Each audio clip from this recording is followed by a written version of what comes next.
Kalau berapa orang saya kurang ngerti, soalnya gini ceritanya. Saya tidak tahu persis kejadiannya, soalnya pas istrinya yang nelpon saya waktu itu, Dri katanya Mang Dadang dipukulin di apa namanya di Serang, terus sekarang di Koramil. Saya langsung menyusul ke sama kebetulan saya di Karang Taruna Kecamatan.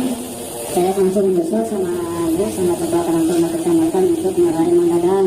Kebetulan saya berdua sama di sana, sama Teh bertiga sama istrinya. Cuman waktu itu teman-temannya yang di belakang ada yang menyusul, saya kurang tahu. Terus biasanya Mang Dadang kalau saya gitu biasanya bisa saya redam gitu kan, makanya Teis nelpon ke saya untuk mengambil Mang Dadang dari Koramil. Dan waktu itu setelah dari Koramil rencananya sama Andi ketua Karang Taruna Kecamatan Cibalong mau ke Kapolsek untuk memediasi, tapi di sana malah terjadi keramaian. Dan alhamdulillah Mang Dadang bisa kami lerai juga. Terus bisa kami bawa ke rumah Karang Taruna.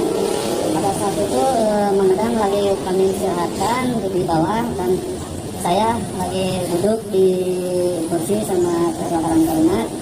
Kebetulan waktu itu datanglah Koramil sama Polsek, dan langsung kebetulan di sana kan ada sajam yang di mobil.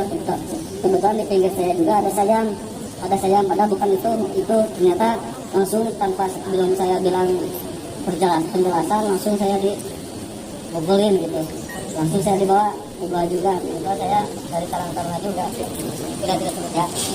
Jadi intinya yang bersangkutan diambil di badan